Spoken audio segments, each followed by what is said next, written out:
শবে কদরের রাতের আমল নবী সাল্লাল্লাহু আলাইহি ওয়াসাল্লাম যেটা করতেন, আমরা কি করি? আমরা ইফতার করি। আমরা যদি এখনকার সময়কে সাজাই, আমরা ইফতার করব।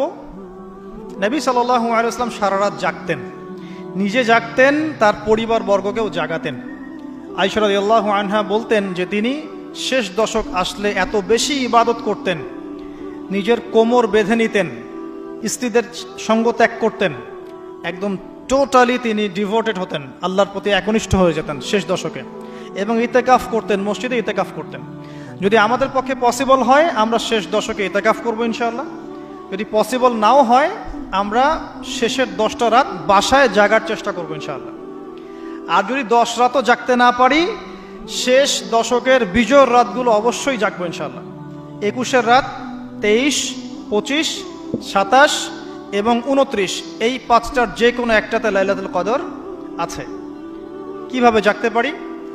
আমরা ইফতার করব, ইফতার করে হয়তো একটু রেস্ট নিয়ে নিব, রেস্ট নিয়ে আমরা এশা সালাতে দাঁড়াবো, এশা সালাত নামাজ জামাতে পড়ার পরে আমরা তারাবি পড়ব। তারাবি পড়লে আমার কিন্তু রাতের হকটা আদায় হয়ে গেছে আলহামদুলিল্লাহ। এরপরে বাসায় গিয়ে একটু খাওয়া দাওয়া করবেন, করে একটু জিরাবেন, রেস্ট নেবেন। যদি 1-1.5 ঘন্টা ঘুমিয়ে নেন, ঘুম থেকে উঠবেন 1টার দিকে, 1:30টার দিকে, উঠে বাকি রাতটা আপনি কয়েকটা কাজ করে কাটাবেন। তাহাজ্জুদ পড়তে পারেন, তাহাজ্জুদে নামাজ পড়বেন 2 রাকাত করে, লম্বা করে, ধীর স্থিরভাবে কোরআন তেলাওয়াত করবেন, আল্লাহর কাছে দোয়া করবেন, বেশি বেশি করে কোরআন তেলাওয়াত করবেন, নামাজ পড়বেন, দোয়া করবেন, জিকির করবেন। এই কাজগুলো বেশি বেশি করবেন। দোয়ায় কাটিয়ে দিবেন, আল্লাহ পাকের কাছে হাত তুলে দোয়া করবেন, লম্বা দোয়া করবেন। তাহাজ্জুদে দাঁড়াবেন, 2 রাকাত নামাজ পড়তে যেন মিনিমাম 15 মিনিট লাগে, লম্বা করে নামাজ পড়বেন, সেজদায় বেশি বেশি দোয়া করবেন। এই রাতে কি নাজিল হয়েছে? একটু আগে কি বললাম? কোরআন। তাহলে শবে কদরের রাতে সবচেয়ে গুরুত্ব দেওয়া দরকার কিসে? কোরআনে।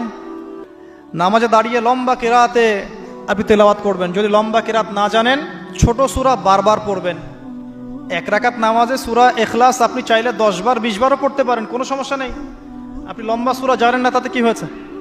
যারা লম্বা জানেন লম্বা পড়বেন, সেজদাকে লম্বা করবেন, রুকুকে লম্বা করবেন, এইভাবে শেষ রাতে নামাজ পড়বেন। আর যদি মনে হয় আপনার কাছে যে আজকের রাত লাইলাতুল কদর, যারা মুমিন তারা বুঝতে পারবে, যারা মুমিন তারা বুঝতে পারবে এই রাতে ইবাদত করতে তৃপ্তি পাবেন, প্রশান্তি পাবেন। আল্লাহর সাথে দোয়ায় কথা বলতে গিয়ে দেখবেন চোখ দিয়ে ঝরঝর করে পানি পড়ছে, এবং এই রাতে হালকা বৃষ্টি হতে পারে। কি হতে পারে? হালকা বৃষ্টি হতে পারে। এবং এই রাত্রে একটা স্নিগ্ধ বাতাস প্রবাহিত হবে, যেটা আসলে শহরে বোঝাটা ডিফিকাল্ট, গ্রামে গেলে বোঝা যায়। যদি মনে হয় যে এটা লাইলাতুল কদর, তাহলে একটা দোয়া করবেন, আল্লাহুম্মা ইন্নাকা আফুন তুহিব্বুল আফওয়া ফাআফু আননি। এই দোয়াটা বেশি বেশি করতে থাকবেন। এভাবেই লাইলাতুল কদর কাটাবেন ইনশাআল্লাহ।